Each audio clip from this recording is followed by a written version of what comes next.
All right. It's another edition of the Leo G Show. I am Leo G, and podcasting is what I like to do.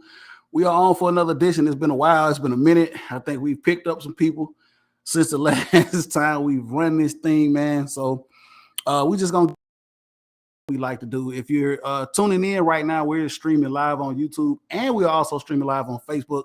We got all those technical difficulties out. We streaming on YouTube and Facebook, man. So welcome everybody in. And we're gonna be kicking this off and talking about what we're talking. Before I get too far off, and plus we're promising to keep the show condensed to about an hour or a little less. So hopefully done today. I'm playing timekeeper, and hopefully I'll be able to get that keep that together. But I'm gonna pass it over and introduce the people that can help. Man, I'm gonna pass it over to the man all the way over down on the south side, the man Banks over there. What's going on with you, brother? How you feeling? How you feeling, Leo G? How you feeling, brother? Man, I'm feeling good, man. Feeling good, feeling great. Finally able to get me a little vacation from my 9 to 5. So we starting that off. We kicking that off the right way, doing the podcast, man, and talking about a little ATL sports. Because there's a couple of things going on right now. Not a lot, but things out there going on. So I want your perspective and views on that. And of course, I'm gonna give you my opinions as well. Giving it over to my brother out there on the east, my man kicking it with the ABC. Y'all already know what it is, man. It's my man Derrico out there, man. What's going on with you, man? What's going on, Leo G and my man Big Banks? Baby. What's up? Yeah, man. So fellas, Derrico, I think you and I did the last show together. Banks was MIA, but he's back now. You know, he comes in. He's a rolling. You know what I'm saying? Banks got to stick and move and do what he does, man. So he's back to join us today for another edition of Leo G Show as we talk sports. Fellas, I'm going to do a little – I can do the fit killing me today, man. I'm coming off of, just whatever. I'm going to pass it over to Banks. And Banks, let everybody know what you're repping, man. Well, today seemed like it was such a pretty day. And by the way, how you doing as well, Derrico? It's a peachy day. The sun is out shining real bright. The pollen's out. That's the worst part about it, but it's a peachy day. So I'm rocking the peach wear, the ATL Hawks peach. And I know you say you just doing a fit chip. I got to run by what I'm drinking on as well. So I'm also rocking the Crown Peach. So it's a peachy day today. Double up on the peach. Up on the peach. That's what's up, man. I see you over there. Derrico, let everybody know what you rocking, what you drinking on, man. Hey, I'm feeling peachy too, but we just got off of Black History Month, so I had to pull out my ABC, which is that Atlanta Black Crackers, the old Negro League baseball team. So I just had to pull that out since I got this as a gift for Christmas. So I had to go ahead and rock that for y'all fellas. That's what's up, man. Always good to see the Negro League apparel, man, and out there representing it well, man. That's what's up, fellas. Listen, man. What for me? I'm still. I don't know. I think I've wore this hat ever since the historic second back-to-back. I should say not second because this is like UGA's fourth, but the back-to-back titles. Y'all see the hat. I don't think I've taken it off since. And I just got Falcons, practice apparel on today. Just a little light work, man, as we get into this podcast today, fellas. Derrico, will you drink or have you started yet, or what's going on? Yeah, man, I had to pull something out. I got my Hopium IPA that I got when I went up to where did I go get this? I think it was in. I ain't gonna lie to y'all. Let me. I'll be traveling North Carolina. It's on Winston-Salem, North Carolina. North Kakalaki. Okay. and then I got Got some. the Weller Green Reserve. That's what I call it, the Green Reserve, because it's in the green bottle.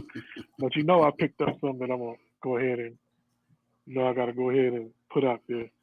I picked up that Weller 4 Proof store pick, so I had to pull that out to let everybody know. Yeah, we can do that too. So are you drinking all that right now, or that's just something you just showing? I'm just showing this one. Yeah, this is the 4 Proof. Okay. The one that I got, the one that I'm drinking on is the green label. I think I just put the bottle down somewhere, so it's back there somewhere. He trying to show up and Banks. He trying to show up and show out. I'm doing the least amount. I'm on as my man Randy McMichael would say, I'm on some Chattanooga whiskey today. Just a little bit of light work. Experimental single batch Chattanooga light whiskey. Chattanooga whiskey today, man. Nothing serious. Derek Cole trying to show out. You got real close. You being Tony Romo now. Whatever, dude. Listen. Derek Cole trying to show up and show out. The next podcast, I guarantee you, I'm gonna show up and I'm gonna show out. I'm gonna stun on him. See, Derek already know, but I'm gonna keep it. I got some real. This is the first show that we all three have been together, so we had to come hard on the first show. I got you. Like I said, man, I didn't want to bring out all the goodies, man. But you already know, man. The next episode, I think I brought out the Weller 12 for you the last go round. I think I'm gonna show up and show out with some real deal, hard to find stuff. I do it. I'm gonna do it for you. All right, fellas. Look, man. All right, it's enough. We're gonna jump into the show, but look. To the outline of the show. Before we get into the meat of the show, guys, got some breaking news. Didn't include this in the outline because it happened after I completed the outline. Just want to get you guys' take on this. I know you guys are both very opinionated about what happened today in the NFL. Of course, there's some NFL news. I guess you want to call this. I had a chance to talk to you about this earlier. Banks, I'm pretty sure you're already aware, but it looks like the New Orleans Aints, that's right, I said it right, the New Orleans Aints are going to come to terms with signing Derek Carr, 4-year, $100 million deal down there in that stinky, funky city. So listen, it affects us because we are fans of a team in the NFC South. Banks, I'm going to come over to you first because I talked to Derek Carr about this earlier. I know I was so first and foremost, before I give it to you, Banks, this team seems to always find a way to money to pay people. Not to say that I really care about them signing this dude, but let there be light. Thank you. Care about them signing this dude, but it's like they just find a way, no matter what, to pull some money out of what to pay people. And it's like you finally think they're gonna fall off and roll off into the abyss and just be miserable for the next decade or so. They find a way to maybe somehow be a little bit relevant, but they go from mid to mid. They go from Andy Dalton to Andy Dalton 2.0 and sign it Derek Carr. How do you feel about that, Banks, moving forward here? How do you feel about the New Orleans Ain't signing Derek Carr really quick? How should I feel about it? Good for them. I mean, you signed a quarterback who hasn't won a playoff game. Whoop-de-doo. I mean, you had a whole big fan base in Raider Nation who wanted this guy gone yesterday. And all of a sudden they treat him like he's just the next coming in this offseason, the best quarterback. I don't feel no kind of way, Leo. I mean, it's you got David Carr. I mean, I don't know, dude. It doesn't move the needle for me. I mean, man, word around the campfire was as you like to do a lot of times. I kind of did a little trolling and look on social media to kind of see what the temperature in the room was with Aints fans. Obviously, man, they're trying to play this up and not play this down. I saw a couple of feeds and a couple of Aints fans trying to say that they're making the best out of what they have, and hopefully this will be the key to bringing them back into existence. I just want to let a lot of y'all Aints fans know Drew Brees ain't walking back into that locker room. Sean Payton is in Denver. Back into existence. I have no idea what you guys are talking about. Like you said, Banks, just to go back to what you said, this game, very irrelevant in my opinion. He's mid quarterback. You're paying $100 million to a mid-tier quarterback for 4 years. I'm just trying to figure out how in the they keep ponying up money to pay people. Derek Cole, I know you had discussed how they keep doing it, and maybe you can allude to it here in just a second. Before I give it over to you, Derek Cole, I just wanted to say, so right now, as is currently as constructed, the NFL starting quarterbacks projected right now: Derek Carr in New Orleans, Matt Corral in Carolina, Desmond Ridder obviously here in Atlanta, and start. I said that right. Trash in Tampa Bay. Derek Cole, give us your thoughts on Derek Carr being signed down there in Big Funky time means for the NFC South, and also give us your take on how they keep finding money to sign mid players. Hey man, I'm like Banks.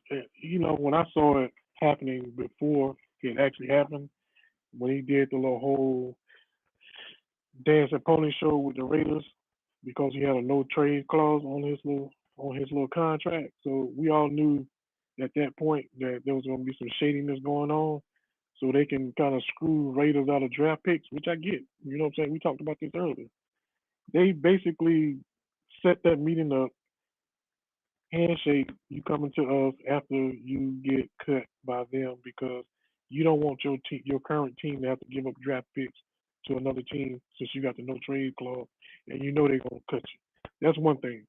Second thing about the money situation, I mean, you keep kicking that can down the road. You restructure, kick the can down the road, and at some point it's gonna come back. We think to bite them in the butt, but apparently the comments that I read, the cap ain't real to them. They've been getting away with it, so they just doing Houdini with the cap every year. It's just They were imaginary like figure. minus 30 million. So some people gonna get cut, and we'll see who they cut, who contract they restructure. I know the biggest contract they probably need to restructure outside of Carr right now is probably that Taysom Hill boy. Yeah, that dude. Yeah, that's man to see how that actually works with him. I didn't think of him. They got some decisions to make down there. I don't pity them at all. You know what I'm saying? It works. Like I said, I'm happy. I hope they're happy with their mid quarterback. Like Bank, you said, never won a playoff game. Andy Dalton 2.0. Yeah. James, what did you say? There you go. They just said mid, but they paying him 150 million. Basically. Yeah. 60 million up front, 100 million guaranteed for 4 years. I hope he's the whooping boy in the NFC South for 4 years. We'll see how that all works out, man. So just a little NFL break. It's relevant because it's the NFC South, but obviously we got our own stuff that we're working on and trying to get done here in Atlanta. All right, fellas, let's get into the meat of the show. Let's get into what we're here to talk about, man. Let's talk about Combine for a little bit here, man. NFL Combine just went past over the last couple of days here. I don't know. It might be some stuff still going on. I'm not for sure. I didn't follow it all the way through. I know this. So it is completely and officially over. I know this past weekend we got to see a lot of the Underwear Olympics. If you're a fan of NFL, you got got your wish to go out and see, 300-pound linemen go out there and run in their pajamas, I guess, if that's what you're into. Before we get into some of the notable things that happened in this combine, I want to go over to you here, Banks. As is commonly referred to, World Olympics. How do you feel about the combine, and where do you feel like it actually stands in these players getting selected? I know a lot of people feel like, hey, it's all about what happens on the field of play, and all and what they do on the. Does the combine really matter as how teams look at these guys and how they make their selections? Because some people have said stock has because of combine performances. How do you feel as a fan when you look at the combine and you see certain things happen? Does it even matter to you or at this point is it just semantics, something that the NFL does? A total waste of time. Listen, you got guys out there, running, burst speed, a quick 40 time, listen, nothing in that combine measures game time experience. Okay. And nothing in that combine measures your heart. So everything that you're doing, the jumps, the leaps, the cracks, I mean, all that extra nuances they doing is irrelevant to me because when it comes to the real bullets on the field, no one cared about, you know what I'm saying, how'd you catch that ball when you had your back turned. No one cares about how you running a shuttle cone, and how fast you're doing it. Listen, are you gonna make a play or not? You know what I'm saying? And to me, I think what the NFL is doing, they're trying to showcase these guys, trying to, pump up their athleticism. And I don't think you can go by that way because I think when you play the real game, man, I think that's when the real action and the real player comes out. I mean, for me, I don't know why we're doing these, like you said, the underwear Olympics. I guess it's just something to see. I guess I don't know, Leo. It's a waste for me. I mean, okay. Well, I value your opinion, Banks. I really do. Before I get over to you, Derrico, man, I think that, there is something to be said about the combine because let's be real. There are some players that don't get a lot of exposure from smaller schools, and they get a chance to come to the combine and they get to show, like you just said, Banks, athletically what they can do. So there is just a little bit of significance when it comes to that. And that's going to be game film on these guys. I think all the pro scouts and I think all the GMs do this into looking at all the prospects that are coming out. Is this somewhat of a dog and pony show put on by the NFL or production? Absolutely. Everything that the NFL does is basically done. I will agree with that. But there is a chance to raise and drop your stock. I think the biggest thing behind the scenes that we see as fans is the interactions with teams and some of these players.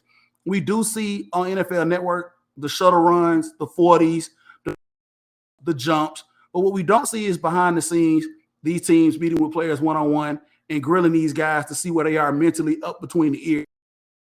The most important thing about the combine is trying to see where these guys are, notably in between the ears.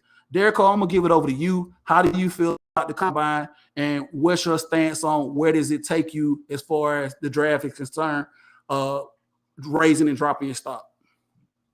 It used to be a deal to me. Now it's not. As I grow older, I learn things and say, hey, this is not important. It's another, like you said, PR move or the NFL trying to be relevant after the Super Bowl. Everything that they're doing at the combine, these folks are doing at the pro days. To me, honestly, after just listening to you, if they would just do the interview session and getting cats on the board, on the whiteboard, that'd be more exciting to me than watching them run a 40 or do the shuttle or do the catching the ball out of the jug machine. I want to see what's going on in their head mentally. Because like you said, they train to run, they train to catch a ball, but you can't really train somebody to think quick and fast on their feet. So for me, if they got rid of the combine, I wouldn't be mad and just make it exclusively the pro day. Absolutely. I think that you make a valid point. It's not, in this day and age, I don't think it's really necessary. Didn't have as much technology, I guess I should say, with social media. And I mean, you could be everywhere at one time now. You see a guy that's playing for, a school in the CIAA just as fast as you can see a guy playing in the SEC. We got that much technology. So you didn't have that technology. I mean, you had to send in film. You had limited amounts of film on guys. I was watching today. Banks, you might remember or recall this guy. Derrico, I know you recall this guy. A guy by the name of Tracy Ham that played at Georgia Southern, who should have been an NFL prospect, but because back in the day, not a lot of technology and not a lot of film on him to possibly get him in there. He ended up being a CFL Hall of Famer. But you look at instances like where the combine and what's going on now probably would have gave him a bigger up. But in today's world, is the combine really necessary? No. It's more important, like you said, Derrico, I agree with you wholeheartedly, to see what these guys have in between their ears. Which brings me to another point I want to talk to you, get into some of the nuts and bolts of the numbers and times of the combine, the oohs and ahs per se.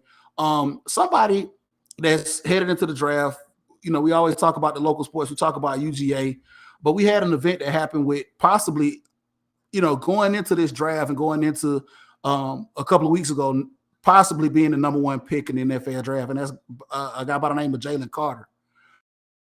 As we know, standout defensive lineman prospect for the University of Georgia.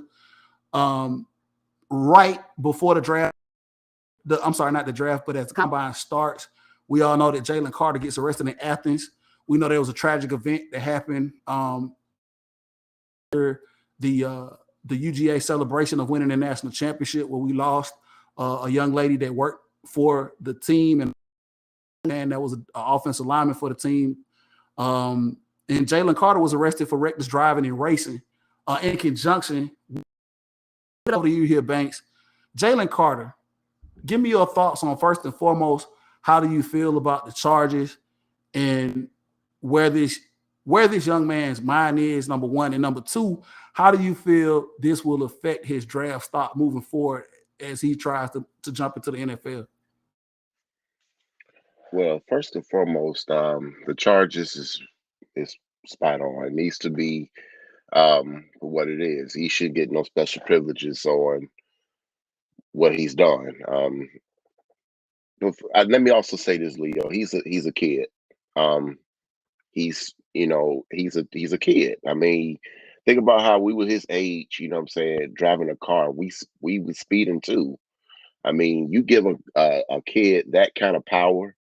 I don't care who he is. He's going to try that car. He's underage. He doesn't have a grown man's mind. You know what I'm saying? If you give a child a Lamborghini, he's going to test it, period. And I'm not saying he had a Lamborghini, but he might as well have had one. So for what he is, he's a freak of nature. Would it affect his draft stock? Absolutely not. I don't think it should. The man can play football. He just made a mistake. I mean, I think we got to look at it for what he is. He's a kid. He's a kid. I mean, at the end of the day, I mean, yeah, he made bad decisions, but he's going to grow up. When he gets in this league, he's going to grow up. So I think at this point, at him dropping his draft stock, absolutely not.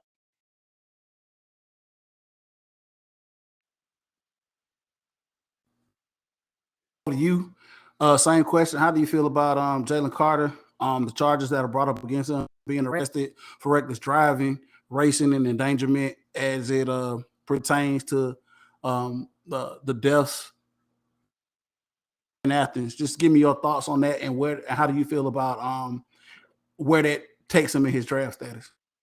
Well, I want to just say I don't like how they're trying to marriage the two. You know what I'm saying? Like they're trying to marriage the fact that he was racing and the fact that two people died, but they're trying to separate the two issues. The two issues are you had one set of people in another car, him in another car, one person who was totally inebriated in that situation, can't speak for herself at this point, understand that. But I don't like the fact that they're separating the two and trying to make it about him just because he's going to the NFL. They dropped this right in front of the combine. Like that was, to me, like you did that on purpose. Secondly, he, as Banks and you alluded to, he's a young kid. We talked about this earlier, Leo. We done did some stuff that if we got caught doing some of that stuff, we probably still be in jail. You know what I'm saying? Because we were young and just didn't know any better. Hopefully he learns from this. He said in his statement that he's going to be exonerated. So I'm going to hold my peace until something happens. And if he goes and plead guilty in the court and they drop the charges, whatever. I just want to wait for a minute before I really give it up. And as far as the draft stock, selfishly, I hope it drops to number 8. Oh boy. That's a whole nother topic of conversation. Maybe we get to that here in just a minute. Hey, listen, fellas, this isn't to be taken lightly, man. Banks, man, young kid from Apopka, Florida, man, a hell of a talent, freakishly athletic. This is, to me, yes, I agree with you guys, young kid, but at some point, man, we gotta make sure we teach these guys, and this is a whole nother topic of conversation. We got to teach these guys about responsibility and accountability. Okay. I'm not passing any fault, any blame, but at the end of the day, these guys have to understand accountability and responsibility. And maybe he does. I don't know him personally, but the fact of the matter, there's a lot that's still coming out about him and this story. But when you have a lot to lose, you need to understand responsibility and accountability. You know, like Derrick, you just said, for your own selfish reasons, we'll see how this goes and where he end up in the draft order. I wish first and foremost, let me say, I wish all the best for that young man.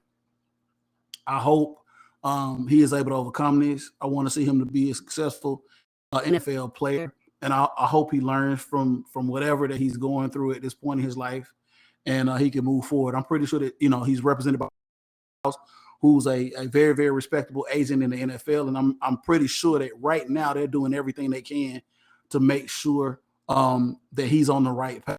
Because let's be real, we just talked about the gray matter in between the ears, right? Teams want to be able to say, hey, you know what? Listen, you're coming into this draft, and are we going to be able to trust you with the money that we're about to pay you? Because if you go out here and do something crazy, you've done, you could jeopardize that check. And we all know that, people don't, they start to act funny when it comes to paying a lot of money. So we want to make sure that everything is okay when it comes to Jalen and that. But hopefully we'll see how this all plays out. So let's move forward here. Let's talk about the draft, and let's talk about notably our Bulldogs and how they did in the combine. Moving forward with the draft here, man. So first and foremost, the first guy I want to talk about here, Banks, that I want to talk about is Nolan Smith. Was not able to play this year due to a torn pectoral muscle. He didn't get a chance to play in the latter. But Kirby Smart did an interesting thing and challenged this young man to stay on and not, for his last year and be a part of this team and help out. And he went to the combine and did not disappoint. So you talk about draft stock raising, part of the 2021 national title team, but he was not physically a part of the 2022 national title team. This guy went to the combine and showed up and showed out. Banks, I'm getting over to you. Notably, man, Nolan Smith, 6'2", 238-pound edge guy. This man ran a 4.39 40, 41.5-inch vertical. I think that by those metrics, he did kind of raise his draft stock. Tell me how you feel about Nolan Smith, and how do you feel about those metrics that he put up in the combine? It was absolutely phenomenal. We all knew who Nolan Smith was. I mean, I guess because we watched Georgia, on a regular basis. A lot of people outside of Georgia who don't like the Bulldogs kind of heard of Nolan Smith, but didn't really know what he can possibly do, and saw his combine. It was like, oh, okay, who is this guy?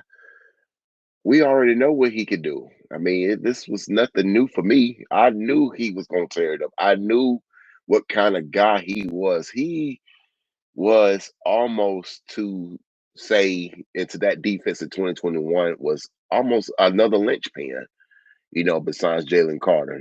I think, if you're not a Georgia fan, you just don't know. I had a lot of conversations with people outside, who likes other college teams, and they asked me, "Who is this Nolan Smith guy?" I said, "Listen, I like it. Just ask you, just go back and look at game films, bro.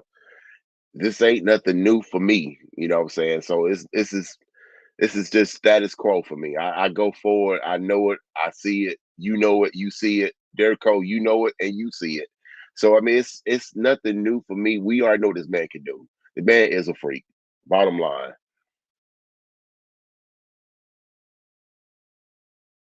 Hey, like you said, man, I agree with you, Banks.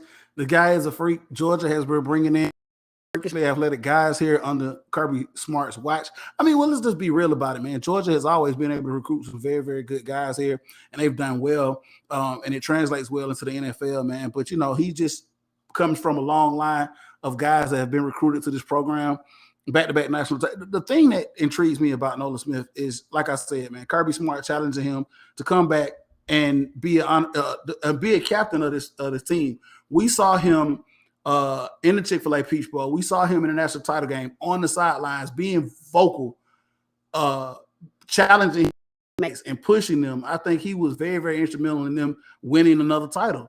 And that goes a long way, in my opinion, when you start talking about moving to the next, moving into the NFL. Because once you get into the NFL, it's everybody's good, right? Everybody's fast. Everybody's, quote, physical, and has a lot of physical attributes and intangibles that make them good and put them out there on the NFL field. But it separates you from everybody else. And I think Kirby was very, very smart in challenging him to come back. So he put and performed, and I think raised his draft, possibly to the end of the first round. We might see this kid go in the first round without, playing very many games.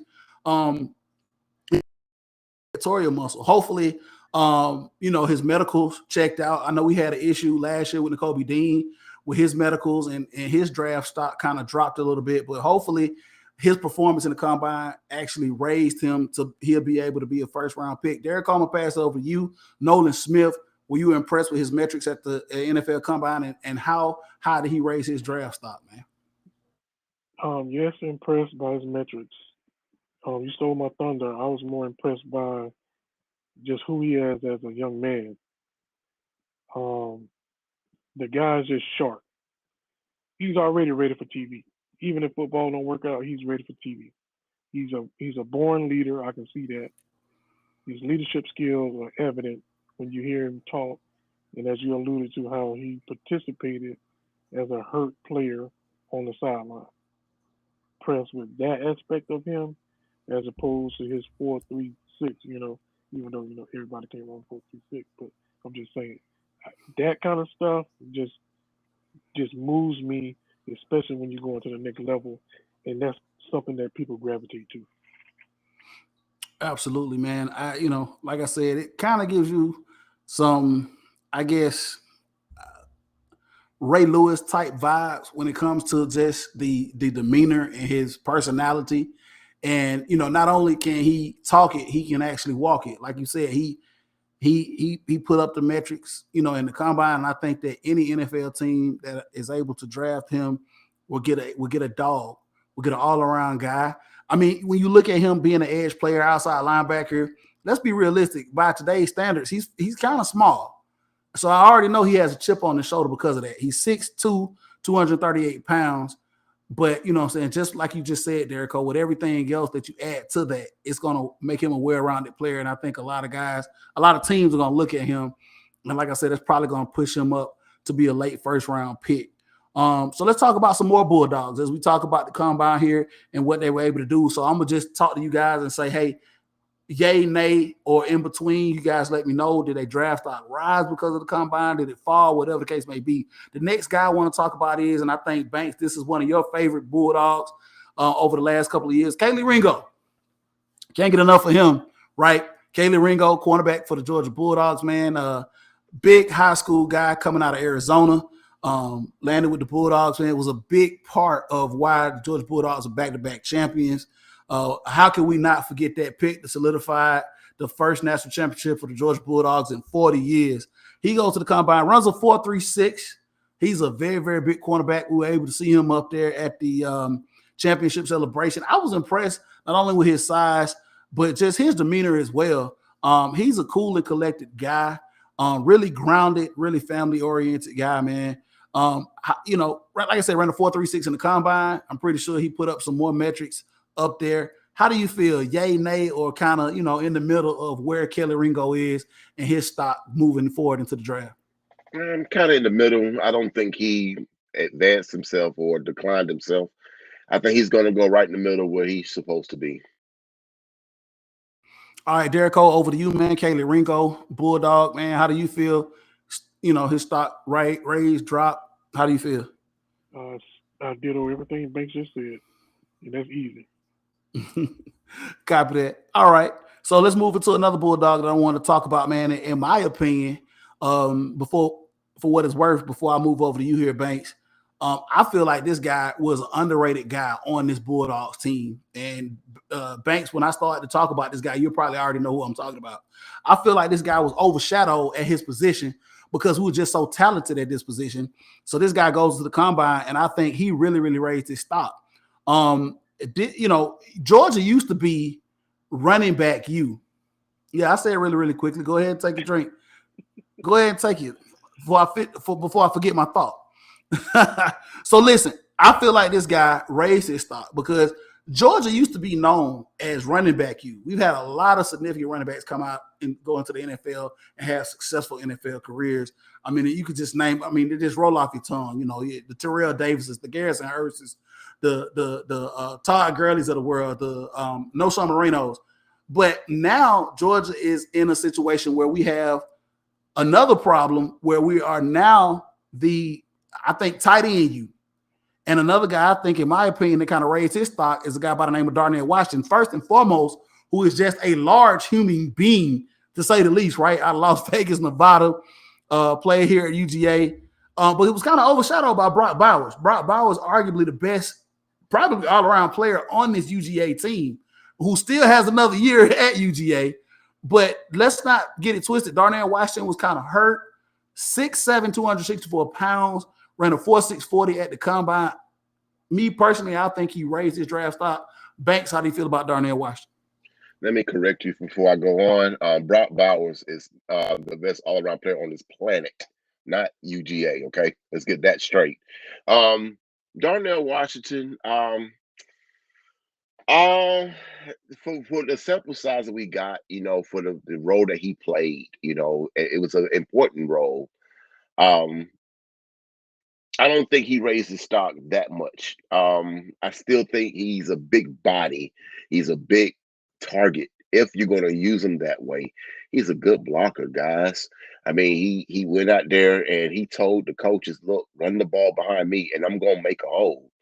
What tight end is going to be like, look, I don't care about receptions. Give me the job to make this road clear for my running back. And that's what he does. You know what this guy does? He pushes guys for 20 yards and make a way for your running back. I've seen it with my own eyes. You know, when you Andre the Giant playing tight end, playing tight end, hell yeah. I mean, what are you gonna do? I mean, you got a 6'8" behemoth, you know, and this man played the national championship, and I swear the guy who was against him was like 5'9", and he ran him back 30 yards. So I mean, it is what it is. This man is a mismatch nightmare. You know, he's a big body. He has athletic ability. We haven't really seen it because we have a guy named Brock Bowers. So I mean, you know, it's so much we can show and showcase this man. This man is probably, I dare say, the unicorn. The unicorn. Reminds me a lot of another UGA tight end that we had back in the day, Derrico Leonard Pope, if you recall that name, man, was a great UGA tight end as well. Played for the Arizona Cardinals, had a big career. And I think he went on and played for the Detroit Lions, if I'm not mistaken. But yes, Darrell Washington, man, freak of nature, big mismatch. I will agree with you there, Banks, and a very, very good blocker, man. So he will be a great addition to a team that would be in need of just an all-around great tight end and just a mismatch and a unicorn. They're come giving you up or down or, you know, kind of in between what he did at the combine as far as his draft stock is concerned. I think people really knew who he was before the combine. They know that Brock Bowers was tight end 1, but I feel like he's going to be that typical UGA player that didn't shine for UGA, but will shine in the NFL. And somebody's going to take him higher than they probably projected him just because of that fact. You can't penalize a dude for not getting a rock because you had Bowers over there. You know what I'm saying? I mean, the dude, like y'all said, is a matchup nightmare. You know what I'm saying? He's a Kyle Pitts with more inches and more bulk and more of a catch radius. You know what I'm saying? Think about Travis Kelce down there inside the red zone. Who? Tell me who can match up with that cat down inside the red zone? Hey, that was a stretch. I mean, I hope that Darnell Washington has the same success as a Travis Kelce, but as far as the athleticism is concerned, I mean, we'll see. we'll see as he No, transitions over into the I NFL. wasn't comparing Okay. him to Travis Kelce. I just said think about Travis Kelce in the red zone. I And understand. and, and let me interrupt right quick. Darnell Washington, let's just get it clear. He would be a starter on anybody else's team in college. Anybody else's team, he would be the number one tight end. Let's make that clear. Let's not pretend like he's just second fiddle because we got the greatest tight end in the world and Brock Bowers. Right. So, and it's not like he can't hey, catch. look, you know what I'm saying? I mean, he can actually catch. Absolutely, he can. He showed that in the combine. Look, fellas, hey, we're gonna try to keep this moving a lot of time. I got one more player that I want to talk to before we move into the next topic of conversation. I know this could go on for a while, and we could probably take up when I bring up this guy, but I want to limit the time with you guys. I want to limit the time with you guys as I talk about this guy. The next guy I want to talk about here is Stetson Bennett. Stetson Bennett. At the combine, ran a 4.640. He had a fairly impressive combine, measured up at 5'11". We've had these conversations on and off the air about Stetson Bennett and where he fits in, moving into the next level. Obviously, I'm gonna pass it over to you here, Banks. First, but before I pass it over to you, Banks, at this point, I'm totally on board with Stetson Bennett actually getting drafted. Where he is on the clipboard, I do not know, but I do think teams will now look at him and say, "Hey, let's draft him based on the potential. This guy, national champion. Is he a starting quarterback in the NFL? I don't know, but I do think as a GM that going to pull the trigger and draft this guy. At first, we were saying undrafted free agent, but I do think that this guy is going to get drafted somewhere in the later rounds. Banks, time giving your quick thoughts and quick notes on Stetson Bennett. Well, he's going to get drafted, that's for sure. I'm kind of like you, Leo. I'm not sure where his career is going to go. As of now, I still don't see him as a starter, like immediate starter right now. I still see him as a quarterback on the run. On the run, what I mean by that is you draft him for a backup, and if he's there and he's available to hold down the fort, I think he's capable of doing that. I might be selling him short, but I just don't see him as a prototypical NFL quarterback. Derico, your thoughts on Stetson Bennett, his draft status, and what happens to him at the next level as we move to the next? I'm agreeing with y'all and say that somebody's going to take a flyer on him. And that's all about that, ladies and gentlemen. All right, man. It's going to be interesting to see here. Quick little tidbit before we move forward here. Mock drafts, just some notables that I wanted to look at here as I looked at mock drafts after the combine here. Pertains to our Atlanta Falcons. One of the mock drafts that I looked at has the Falcons drafting a cornerback out of Oregon. You know, in mock drafts, take it or leave it. I know a lot of fans look at them and think they're the gospel, but right now, CBS Sports, I think they have kid out of Oregon, the cornerback. But here's a notable mock draft that I looked at that I thought was pretty interesting. I want really quickly take a shot if you want to. The number 8 pick, Atlanta Falcons quarterback Anthony Richardson. I got you. But as I go to each one of you guys before we move on to the next topic, USA Today that just came out a couple of hours ago, mock draft here. Number 8, Atlanta Falcons taking Anthony Richardson, who's, in my opinion, stock raised in the combine. Did a lot of good things. I heard his name. You know, Banks, just basically, how do you feel? Just tell me yes, no, hell no, whatever, and then we're gonna move forward. Absolutely not. Echo, where are you with the Falcons at number 8 taking Anthony? HE double hockey sticks. No. All right. Hey, it is what it is at this point. You heard it from the no. It's a no and a no from both Banks and Derico.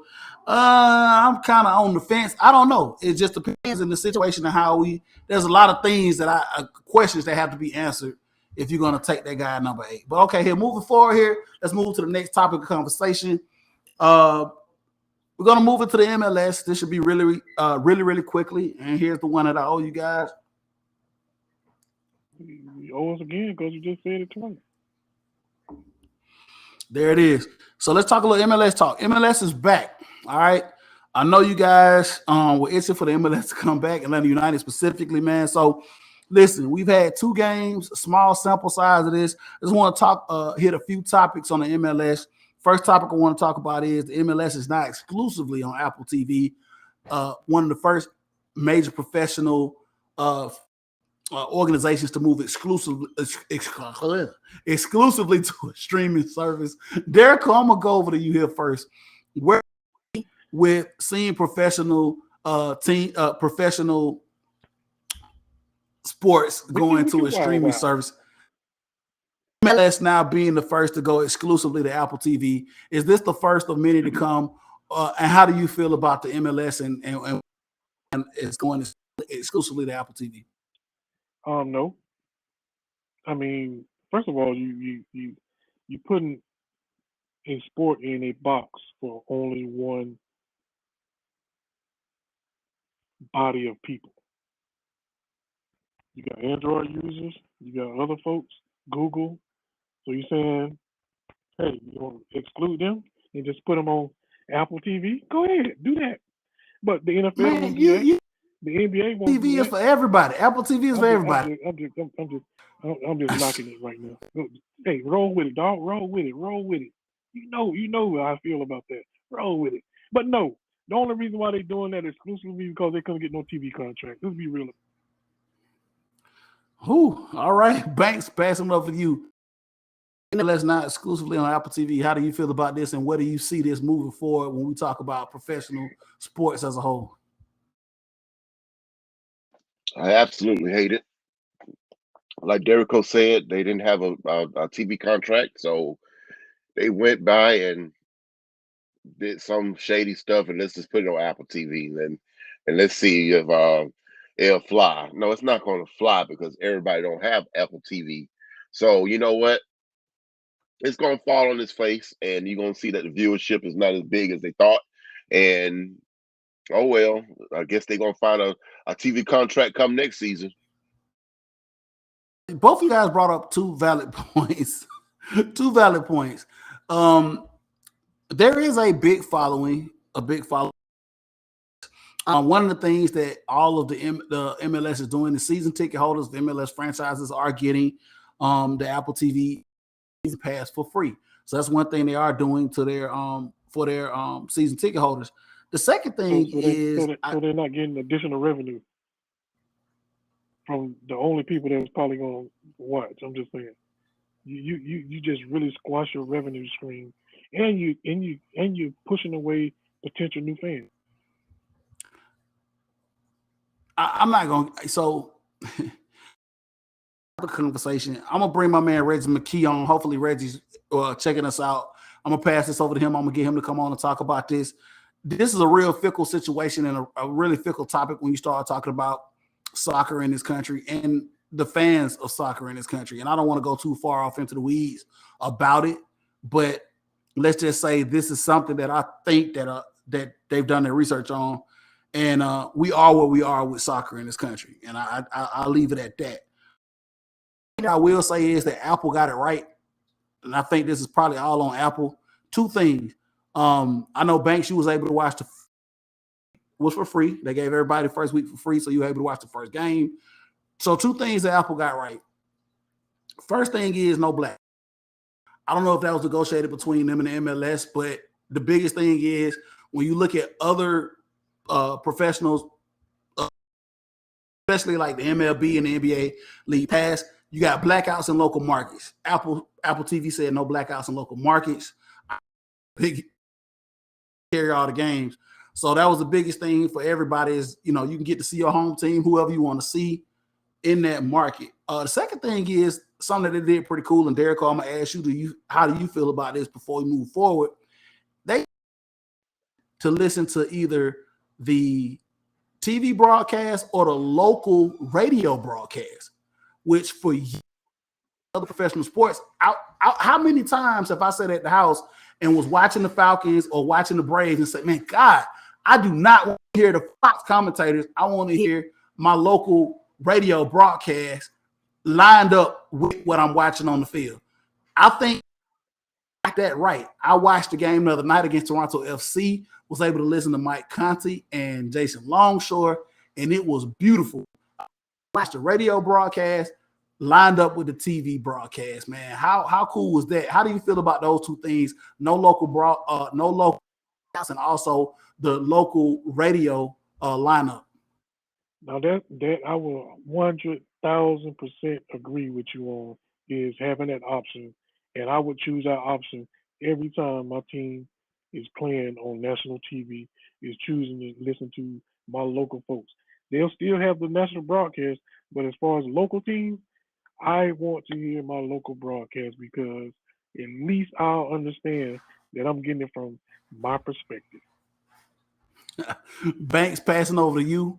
How do you feel about Apple and the local blackouts, and also give you the option to listen to your local radio broadcast lined up with the TV, with the Absolutely love that aspect of it. It's something about your local broadcast. You know, you want to feel, you want to have that bias feel. You know what I'm saying? You don't want to hear that neutral side of national televised, and it'll give you all aspects of the game. I don't want to hear all that. Give me everything I want to hear. You know what I'm saying? You know, when I listen to Conti and Longshore, you know, yeah, they're very knowledgeable of the game, and they also will tell it from the ATL side of everything, and that's what I appreciate about those two. And yes, love it, absolutely.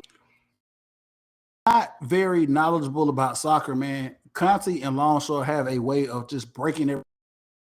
Radio broadcasts in general, I think when you listen to sports on the radio, they go into so much detail because they're not able to physically see it. So it's more detail. There's more details with radio broadcasts as opposed to listening to the guys just doing it for TV. And I really, really love Mike Conti, and I can't stress enough how Jason Longshore they just break down games. I don't think there's another duo in the MLS that break down games better.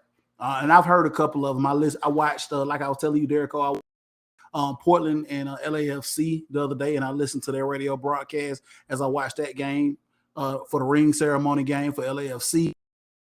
It just it didn't click. I know the feel and the click of it, and it just didn't click for me when I listened to LA local radio broadcast. I just wasn't feeling it. But Conti and Longshore definitely do a good job. So yeah, we'll see how this goes with the MLS. Quick thoughts, Banks, really quick. I know you watched the first game. What a first game at home. Derrico and I will get into here in just a second. Fellas, just let you know we're gonna go over an hour. So hey, take the seatbelt off. We're about to go over an hour for this show. To our fans on the road, it's gonna go more than an hour. So listen, Banks, I'm gonna give it over to you first here, man. We watched first United versus the Quakes, 2-1 victory in extra time. And wow. Derrico and I go into details about how it was there. But how did you feel watching that game, man? And how it ended up? You know firsthand how I felt, Leo, because I was trying to call you and you couldn't send me the voicemail. But let me say this: I watched the match from beginning to end, and I was, I was watching more of say of a progression from the team from last season, and that was my mindset. I wasn't really thinking about a win, especially when we were down 1-0. I was like, I just want to see progression. I want to see how this team, I'm trying to learn them, how can they progress forward? And then when we got to stoppage time and they was really pushing and really pushing, really pushing. And then we got the equalizer. And oh my God, the equalizer, it blew my head off my neck. So I was cool with the 1 point. I was like, oh my God, we tied the game, and then, here we go with the winner, game winner. I completely lost it, Leo. I lost it because I thought that, something like that excitement I haven't felt in a long time, especially from this team. Um, it was good to feel that again. It was really, really good to feel that again. And Thiago Almada did not disappoint. Our World Cup champion from Argentina. This man equalized and then went ahead with a go-ahead goal. Derrico, you and I were there. I've been to a lot of sporting events in my day. I just got to say this, man. And I'm going to be real. I'm going to be fully transparent, man. We had no expectation, right? We didn't. All three of us didn't. Like we're at a point with Atlanta United, man, going into the 6th, 7th season of Atlanta United. It was funny because Banks, I don't know if you saw it, man. Yesterday was like, the anniversary of the very first game of Atlanta United 6 years ago over there. Bobby Dodd, all the nostalgia from that. Just here we are now, 2018 MLS champions. All of the drama that we've gone through up until now, we were like, well, I don't, like Banks, you just said, I don't know where we at. I don't know. To watch that opening game, the emotion by I just to let everybody know, man, you and I we moved around the stadium. We kind of got a vibe from different areas on the detail. We do what we do. We were in certain places in the stadium, and then we moved up to another level, and we were actually somewhere than we were at the beginning of the game, toward the end of the game. But the vibe, I think, in the whole entire stadium was the same. It was just electric. I don't think you could have asked for anything more. Derrico, just go into detail how you felt about that game, man, and what do you feel Atlanta United sample size of that first game? I mean, like you said, the vibe had started, you know what I'm saying? At the tailgate, we're going to shout out to Food Mop with a new location over there. So we're going to start off right there. The vibe, yeah. So the vibe inside the stadium was just electric, you know what I'm saying? And when it got down to net cutting time, I'm going to use that phrase, it got even better when Armada hit that, what we call that Golazo. I said it's going to take a Golazo. And I'd be damned if it didn't happen, not one time, but 2 times that it took 2 Golazos. Some people got upset about that, fans, in their little feelings because, they want to see certain things. But a win is a win, especially when we have been winning like we are used to winning. So to come off on 2, I say, I'm gonna say it was a win. I don't care what they say. It was a win. It was a good win for the confidence of a team. Anytime you win, is confidence. The second game, it felt like a loss, but we got a point. This is the first time via Mike Conti's stat line that we've had 4 points in the first 2 games. So I'm gonna take that as a positive. Take that as a positive, man. Like you said, man. Hey, listen, I'm so proud of you, man. Golazo, listen, when we first started doing it, you know what I'm saying, and you guys getting into soccer, Golazo, elliptical, all these terms was over y'all head, man. But listen, y'all have turned into some real soccer heads, man. I'm so proud. Banks, especially you, man. You talk about 7 years in MLS and following it. And I know you've had this kind of crazy relationship with soccer and Atlanta United, man. But hey, in your heart of hearts, you still follow. Because when you and I had a conversation off air about, I don't know where I'm at. But guess what? Opening week, you were right there watching them boys all the way through stoppage time, man. So I'm proud, man. You guys have turned it all over, man. And we some soccer heads now, man. Shout out to my man Reggie McKee, Mob. We'll get into some more details here as we do another podcast and talk about the new things going on with the tailgate as we move season, man. But we got to move forward. One more topic to talk about. Well, actually, 2 more things. So I definitely want to get one topic in for sure. Move into this next topic, and I want to do it as fast as we can and talk about the NBA and our Hawks. It's been a long time Hawks. Shout out to my boy Banks for winning the ATL Peach jersey. Atlanta Hawks, as we record this podcast, take on the Miami Heat tonight down in Miami. But big things happen with the Hawks. Nate McMillan no longer the coach of the Atlanta Hawks anymore. He was fired a little over right after the new coach Quinn Snyder here came over from the Utah Jazz. I'm not digest behind that, but I just want to get you guys, hot takes on this. Banks, Nate McMillan gone. Where do we go here now moving forward? So with what we have left of this season and letting go of Nate McMillan, was it the right time for the Hawks to move forward? And do you see Quinn Snyder now getting us prepared for a postseason here with our Atlanta Hawks? Well, let me say this. Wasn't a big Nate McMillan fan. I never thought, you said, was it time? It should never have even been a time. He should never have been hired. But that's just me. Yeah, it was time at that moment. I think it was a good start to bring in a new coach at that point to get a head start in front of everybody in the league. Going forward, into this playoff run or whatever it is, for lack thereof, it will give Snyder a good head start to know where he is, where the team is and everything. I don't expect them to go far, to be honest with you. That's too funny to me. It's I'm trying to keep a straight face. Um, I really don't expect a lot from the Hawks this year. Going to next season, though, with Quinn Snyder, he knows exactly what he needs to do, going forward. So yes, I thought it was a good time to do it at that moment. Yes. Jericho, going over to you here, man. Listen, Nate McMillan fired. You and I both had our conversations about Nate McMillan. We both had our conversations about why, when, and where. But just give you a hot take on Nate McMillan being gone and now the new head coach, Quinn Snyder. And I want to say I've been watching professional sports for a long time.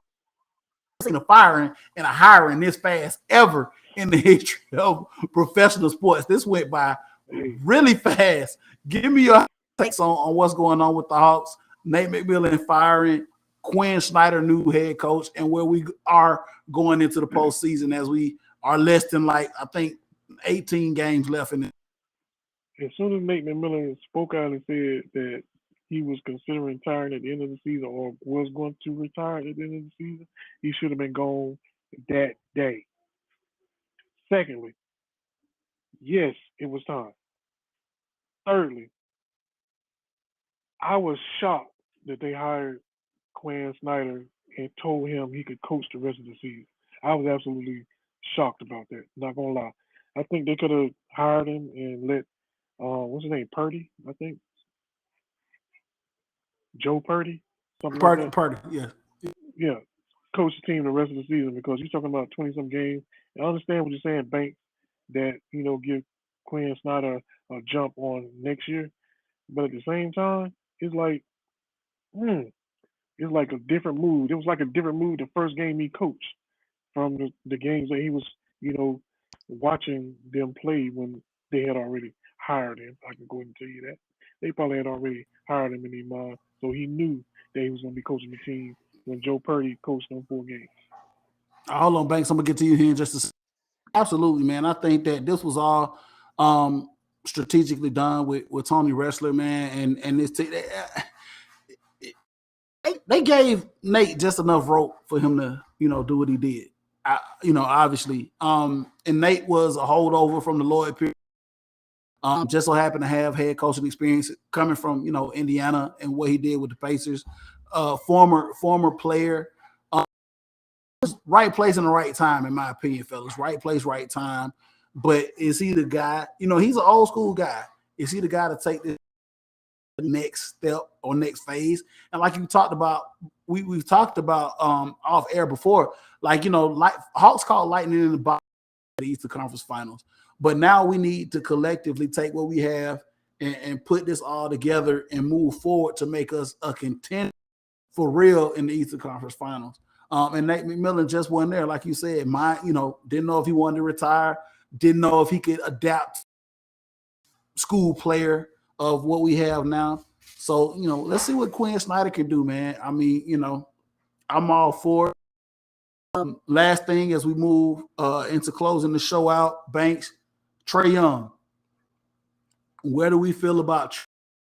Is he going to be here for the long haul, or are we starting to see possibly, us moving away from Trae? How do you feel about him, and where do you feel about him long term with the Hawks? Listen, Trae Young is a superstar, and he is going to get the superstar treatment. A lot of people have told me in the past that Atlanta's not ready for a superstar, and I see why. I see why a lot of fans are attacking him for being who he is. Okay, he is what he does. What he does, he play his game in that fashion. We should embrace it as a fan base. It's not our job to sit there and criticize him every little single thing and compare him to every single person. Trae Young is who he is. Now going forward, yes, he should be here for the long run. If he doesn't, it's on his accord. It's because he doesn't want to be here. And like I said, the way he's been treated lately by his own fan base, hell, I don't blame him. I'll leave too. I mean, I'm just being real with you. So this is what you wanted. I'm speaking to Atlanta as a whole. You wanted a superstar. You said that the Hawks needed a superstar. You got one. You got to know how to treat one. You got to know how to learn to go with the punches with one. Yeah, he may have got Nate McMillan fired. So what? No one says that when Luka Doncic pitch a fit out there in Dallas, he get his way all the time. But that's who we should have had, though, right? Oh, okay. So I mean, it's like, what do you want? What do you want us to do? What do you want us to sit and coddle this man? And he wants to. I want him to be a star, but I don't want the baggage to come with it. You can't get it that way. And let me get to That's my deep. point. What you were saying about now when we had our last coach and he was terminated, and all of a sudden the Hawks played well. Saying now Nate McMillan is gone, and now we having this night and day kind of team. You know what I'm saying? How do you turn on the switch all of a sudden when you get a brand new interim coach in Purdy and then you start playing that well? So it's like, Dad, what we need to do every year, just fire the coach and then we'll just play well at the end of the year. So, I mean, that's the way I look at it. I mean, just hire a coach, wait till our star break, fire him, and let's make a run. How's that sound, y'all? Insane. But yeah, Banks, I can totally agree with you, man. Yeah, Atlanta, y'all need to make up y'all mind. What do y'all want, man? I mean, after talking to Derrick, man, I mean, I have my thoughts about Trae. I love Trae. Trae, is probably one of the most consistent players that we've had for the Atlanta. I mean, the man shows up and he does what he needs to do. And the funny part about Trae is, man, Trae hears everybody, and we watch Trae say, okay, hey, you know what? I hear what you're saying. And he'll come out the next night and do exactly what you said you wanted him to do. You know what I'm saying? He can't catch a break. Man, they eat this man up on social media.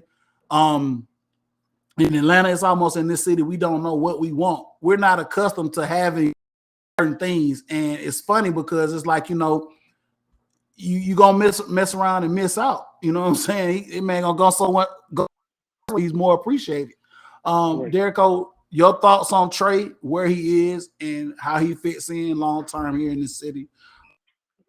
I think before we close this thing out. I mean, Banks again stole my thunder.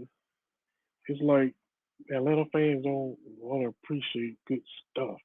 You want good stuff, but you want to take care of good stuff.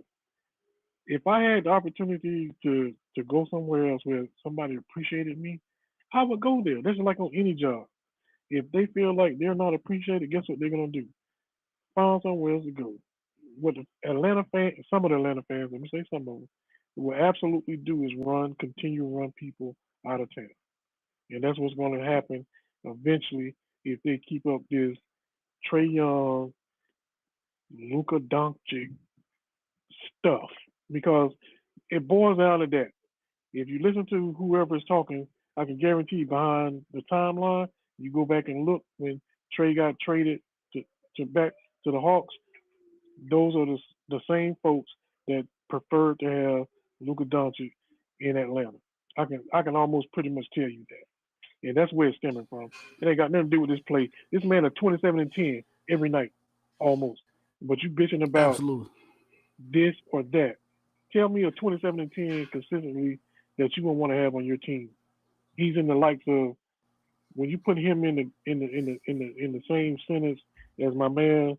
Oh, I can't think of his name right now.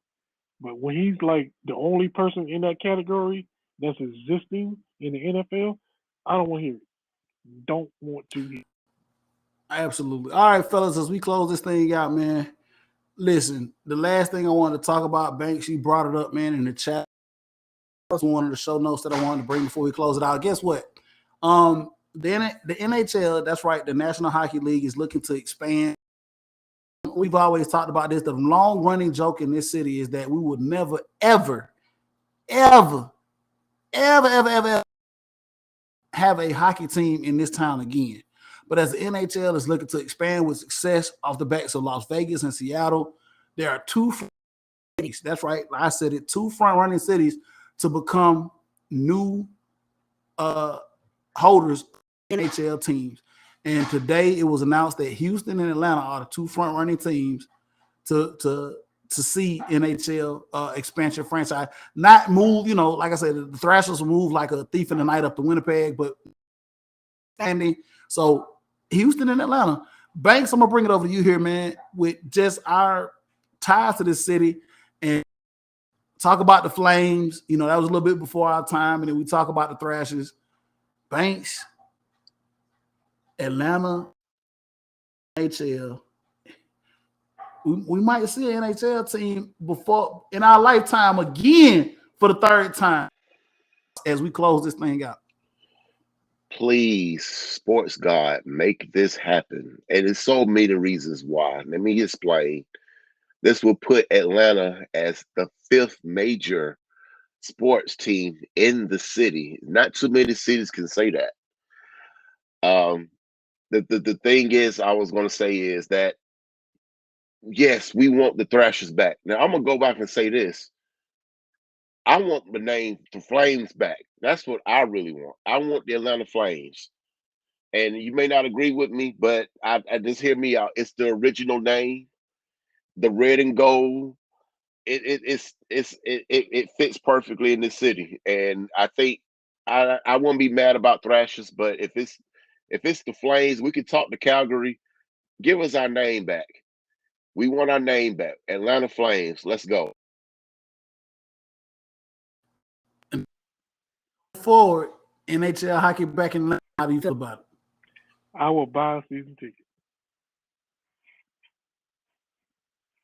Well, That's all I need to say. that boy said he'll all I buy a need to say. season ticket. That boy said he'll buy a season ticket. It's an exciting game, Leo. You got to go, bro. It is, man. It's really exciting. I was on board with Blue Land, man. I was there. The hockey is expensive. I ain't gonna lie to you, dog. It's the most expensive professional ticket you can buy.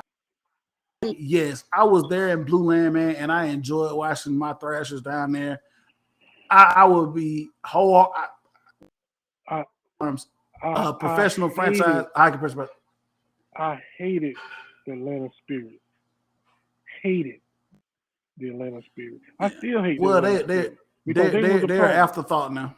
They were afterthought now. I think that's what the NHL is part of looking into the fact that it wasn't our fault. It wasn't the city's fault that we lost the team. Atlanta Spirit was a totally pro-ran organization. They ran the hockey team out of here. The Thrashers should never left. The fans was never the problem. Never the problem. I agree. Fans were never the problem, man. We love our hockey. And Banks, I'm with you. I would love to see the Flames come back. But guess what? If we brought back the Thrashers, it would be just as fine as me. Before we close this out, though, fellas, and we're going to have to revisit this topic on the next podcast. From what it might not be, it'll be the Atlanta NHL team, but we might be talking about going up to Alpharetta. That's a whole nother topic of conversation. We'll come back and talk about this because Alpharetta is definitely not Atlanta. So we're going to close this out. Banks, I'm going to get over you here. Let everybody know where they can hit you up at, man, and where they. Well, that's the case there because I'm not in Atlanta too, because I'm in Stockbridge. So you can find me at Antoine Jarrell Banks at Facebook or Baby Banks 80 on the Twitter or the gram. And yes, I said it. I'm not Atlanta. I was born in Atlanta. I live in Stockbridge, but I'm claiming Atlanta. Now what? I'm gonna shoot it over to you. Let everybody know where they can. Hey, I'm about to retract my statement if they go to Alpharetta about being a season ticket holder. No, Derek Cole. We're gonna all both be up in there with our scarves, with our Blue Land scarves and Alpharetta. Let's go. Oh, I say I'll go up there, but I ain't gonna buy no season ticket because I'm not gonna be going back and forth to Alpharetta. That's 2 hours from where I'm at. I'm in Loganville, out here where the land is good. Anyway, you can catch me on Twitter at DSU96SED. You can catch me on the gram at Derrico_Virgo. You can catch me on Snapchat, DJ K-Rose6, and on the Facebook at Stacey D. Derrico. And if you're lucky enough, you can catch me out there on the streets with my boy Leo G and Bank. Yeah, we definitely, man. You can catch us on the Leo G show number. What I mean, I ain't been over here so long. The Leo G show number 1. Leo G show number 1 on Twitter. Also, you can catch Banks. Don't do that, man. The Leo G show on Facebook. Catch us on Twitter. The Leo G show number 1. You can also. Okay. You on that just vacation, Queen Snyder. Yeah. You can catch me on my personal Twitter account, Southern Set with 2 T's. I'm always ready to chop it up, man. Shouts out to all our fans, man. Shout out to my man Ted Clark. Shout out to my boy Stokes. Shout out to my girl Christine. Shout out to my boy Galen. Shout out to my boy Phil. Shout out to everybody that's just, rocking and showing us love and mad at us when we only do shows once a month. We got to do better. We got to get this together, man. Shout out to my family. And shout out to everybody else that's been supporting us, man, through this whole thing, man. I definitely want to shout out you guys, man. We always, y'all make it happen, man. Continue to do this, man. We will continue to try to get as big as we can, man. So it's been another edition of Leo G Show. We about to be